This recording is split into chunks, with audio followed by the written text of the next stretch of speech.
Hey, if you're watching this video, it's likely that you are in a difficult or painful situation in your marriage right now.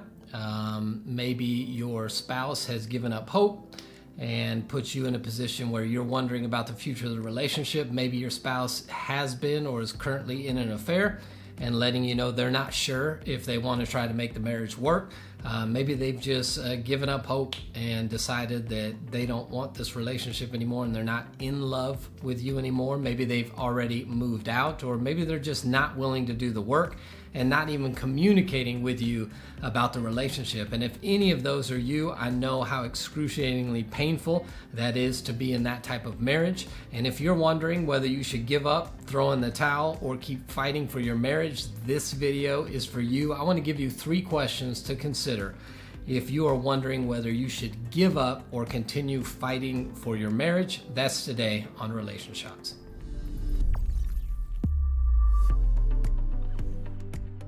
Hey, welcome to Relationshots. My name is Eric Wooten. If this is your first time hanging out with us, welcome to the place to get practical relationship advice that actually works in your relationship. If you've not already done so, go ahead and click the subscribe button and the bell notifications so you don't miss upcoming videos. If you want a free guide to intimacy, you'll see a link in the description area below. If we can walk with you at any time in your relationship journey, whether that's counseling, premarital counseling, our marriage classes, our weekend experiences, being a part of our marriage membership, you'll see all the links below. We'd love to walk with you in your relationship journey. So if you're in a situation where you're hurting, where you don't know if it's time just to give up and move on, or if you should keep fighting for this relationship, you may be in a place of pain where you're asking yourself, how much pain am I supposed to endure before I finally go, enough is enough? Because I get it. You want to regain some control in maybe areas you've been out of control. You want to regain some peace in your life again, and I fully get that. But maybe you also have hope and you want to fight, and but you have people in your life who do not want to see you in pain, and so they're probably likely giving you advice like get out, take care of yourself, because they hate seeing the person they love in pain. Or maybe they've had a similar experience, and so they're speaking purely from their own experience, saying, hey, this is what happened to me, so I'm sure this is what will happen to you, which may or may not be true. So maybe if you're a fighter and you do want to keep fighting, I would say keep fighting. I would also say you probably don't want to be listening to your spouse's advice because they're the one who's lost hope. You may also not want to be listening to your friend's advice who don't have experience with working with couples in these situations. They only have their own experience. So I'd say surround yourself with good people who can support you in this time. And then if you're a fighter and you want to fight, I'm going to say fight. There's nothing wrong with fighting. But I would say in the midst of trying to figure out how long do I keep fighting, or when should I stop or set boundaries or give up hope, I would challenge you to ask yourself these 3 questions to help you evaluate when to keep fighting and when you should just give up hope. And the first question is, does your spouse have good character? And you may be saying, well, absolutely not. That's why I'm watching this video. That's why we're in this situation. I don't mean presently. I mean, if you look at the life of your relationship with this person, have they generally, more often than not, shown themselves to be a person of good character? If so, sometimes people of good character can end up in bad situations because they make bad decisions. Now, it may be they've got some unhealed wounds they've never dealt with. They may have some outside pressures they didn't know how to deal with, and so they look for ways of escape. Maybe they're struggling in some aspect of their life. Maybe they just found themselves in a season where they didn't have good boundaries, they haven't guarded themselves well, and so they found themselves in a situation that is not normal based on their usual character over the life of the relationship. If that's who they are, then I think you can have reasonable hope that if we fight for this relationship, that good character may reappear in the future. Now, if you're with somebody who over the life of your relationship has continued to show themselves time after time after time to not be a person of good character, then I think hoping for a different future is more of a wish than it is a hope based on some concrete evidence. Now, can people change? Absolutely. But change requires motivation. It requires new insights and information. It requires outside support, and it requires time. And so if you've not seen any of these things present in their life, it is more wishful thinking to think that someday they'll wake up with good character than if you already know them to be a person of good character. but they are currently in a bad season or making some bad decisions or in a bad environment, I think that's one question you can ask yourself and possibly have hope that the future can be different. A second question I think you need to ask yourself is, have you played the movie forward?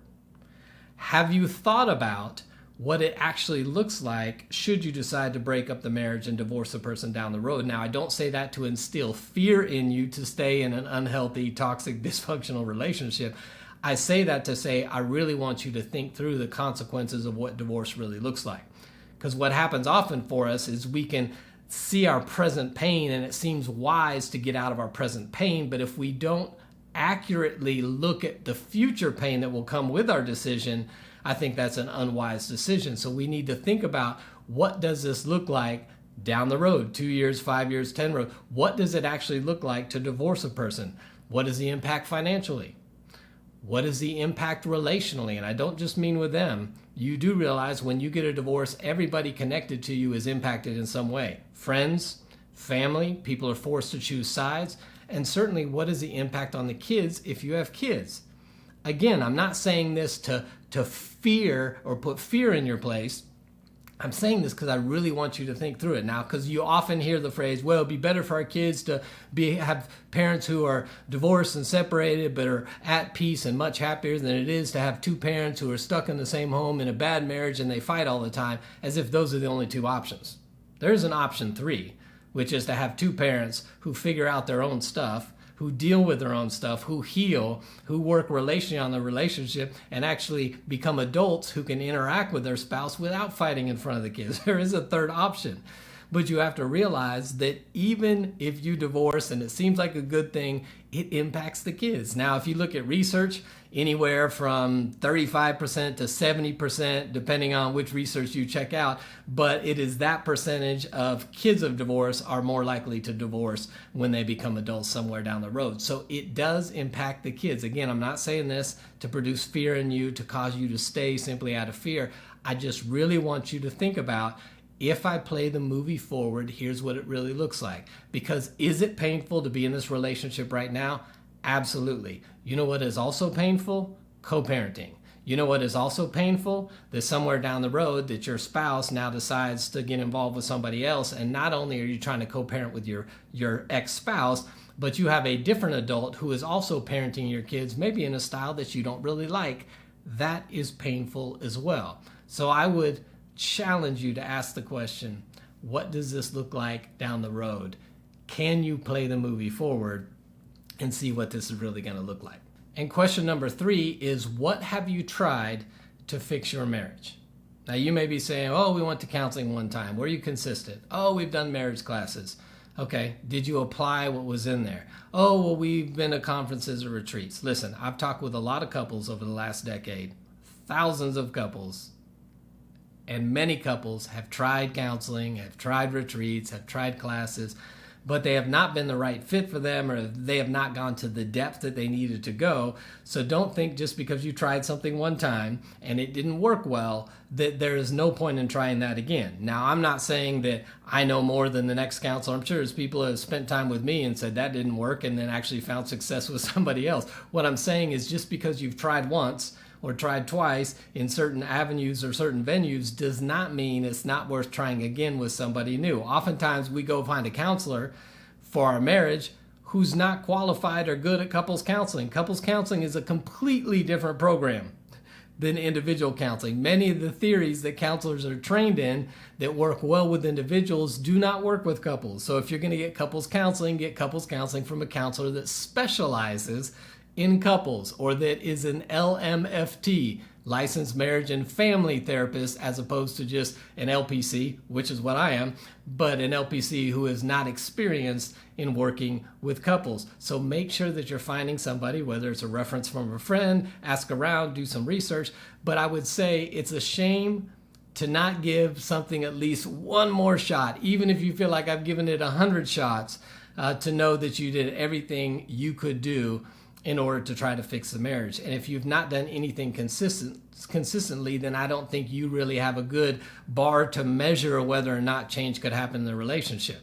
If you've watched any of my videos, you know I believe completely in the power of community in couples' lives. I've seen couples who have tried counseling, who have been to conferences, who have been to weekend intensives. None of that worked, but they got in the right context of the right community and people supporting them, and their marriage have been thriving and succeeding in ways where they thought they were going to fail. So I would challenge you, no matter what you've tried, could you try one more thing in order to help strengthen the marriage? And as I've said many times in this video and other videos, man, we would love to be part of your marriage journey. I believe there's hope for everybody. I've seen couples that you thought would never make it and have phenomenal relationships today. You may be one of those testimonies that thought you should have given up, but if you gave it one more try, you might see something different in your relationship. So those are 3 questions that I would challenge you to ask of yourself before you just give up, and maybe there is a reason and a hope to keep fighting in your relationship.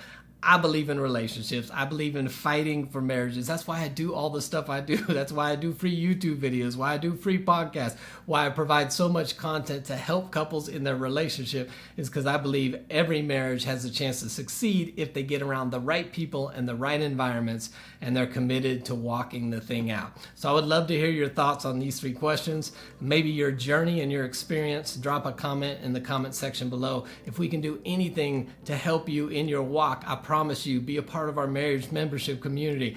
You will find the kind of people that can help you get where you need to go. Even if you're the only one wanting to work on your marriage right now, whether you're the husband or the wife, we've got spaces where wives and husbands can support you and walk alongside you and help fight for your marriage. We'd love to do that with you as well. Until next time, I'll see you right back here on Relation Shots.